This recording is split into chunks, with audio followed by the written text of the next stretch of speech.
बांग्लादेश में यूनुस जो कर रहा है सर, या तो वो डिक्टेटरशिप की तरफ बढ़ना चाहता है किसी के सपोर्ट से, या तो उसको लग रहा है कि उसको बैकड्रॉप पे सपोर्ट मिल चुका है, अब बस वो अपने एक्शंस करे। ये दो चीजें मुझे समझ में आ रही है सर, मेरी समझ बहुत कम है आप, लेकिन मुझे ये दो चीज समझ। सबसे पहला मैं आपको बताता हूं सर, वोटिंग एज को घटा दिया, 17 साल कर दिया। ये इलेक्टेड गवर्नमेंट नहीं है, इलेक्शन कमीशन को इसने ऑर्डर पास किया और ये लगभग हो गया है।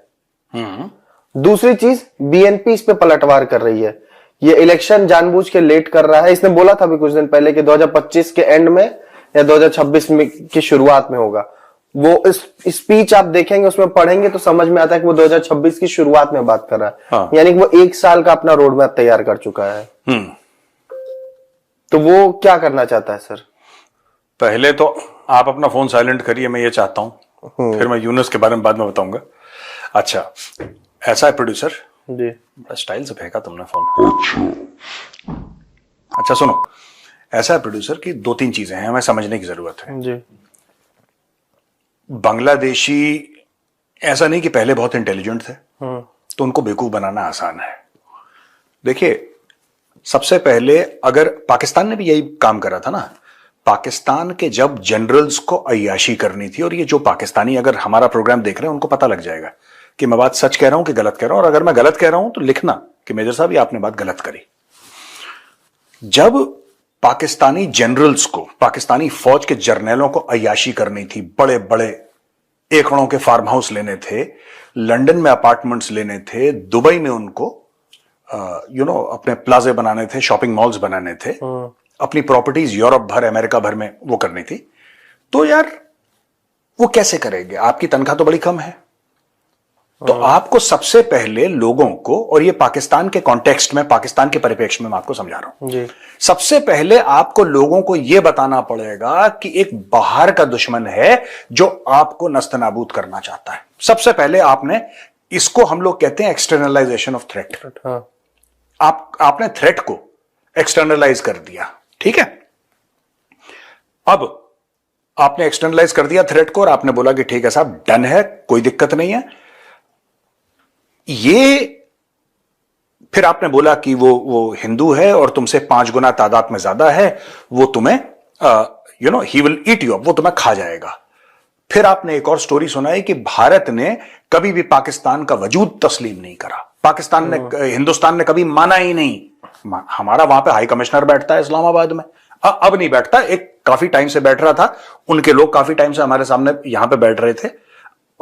वो लोग क्रिकेट खेलने आते थे, हम भी एक जमाने में जाते थे, फिल्मों में एक्ट, और क्या होता है ये वजूद को कैसे, अच्छा इनकी बड़ी शिकायत थी कि हमारे वजूद को नहीं माना, हमारे वजूद को नहीं माना। हाँ, तो अच्छा सुनो, सही किया सर। नहीं, वो सही कह रहे थे। नहीं, सही नहीं कह रहे थे, मेरी बात सुनो तुम।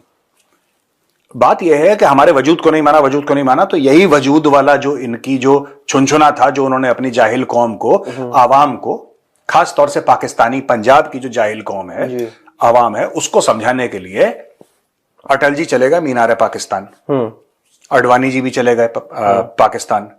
अब इससे ज्यादा किसी के वजूद को कैसे माना जाए? क्या कर लें?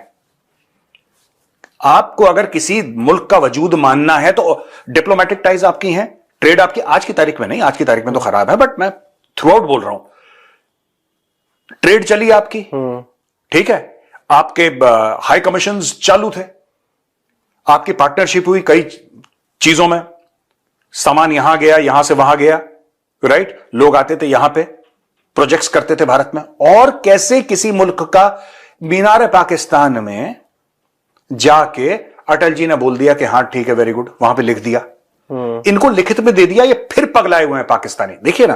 तो ये जरूरी है, ये जरूरी है। और आपको पता है, जब according to protocol the army chief, navy chief and the air chief should have been there, जब अटल जी गए थे तो तीनों गायब हो गए। उस समय मुशर्रफ आर्मी चीफ था, क्यों? बांग्लादेश से शेख हसीना के जाने के बाद वहां की गद्दी को संभाल रहा था यूनुस। इसके बाद एक खबर निकल के आ रही है कि यूनुस चाहता है कि जो भी चुनाव होने वाले हैं वो 26 में हो, यानी कि बांग्लादेश सरकार एक साल लेट करना चाहता है ताकि यूनुस सरकार बन सके। इसीलिए यूनुस धीरे धीरे ये क्या कर रहा है कि चुनाव को टाल रहा है। लेकिन यहाँ पर सबसे बड़ी खबर निकल के आ रही है कि बांग्लादेश की हरकतें भी तो बढ़ती जा रही हैं, चाहे वो भारत के खिलाफ हो या किसी के खिलाफ हो, या पाकिस्तान से दोस्ती करना, भारत के विरोध जाकर। जो भारत पाकिस्तान या बांग्लादेश को हमेशा चावल देता था, हर एक चीज देता था, उस देश से वो हाथ मिलाना चाहता है, यानी कि पाकिस्तान से हाथ मिलाना चाहता है और हाथ मिलाकर वो भारत पर ऐसा स्ट्राइक बनाना चाहता है कि ताकि भारत को भी नीचे गिराया जा सके।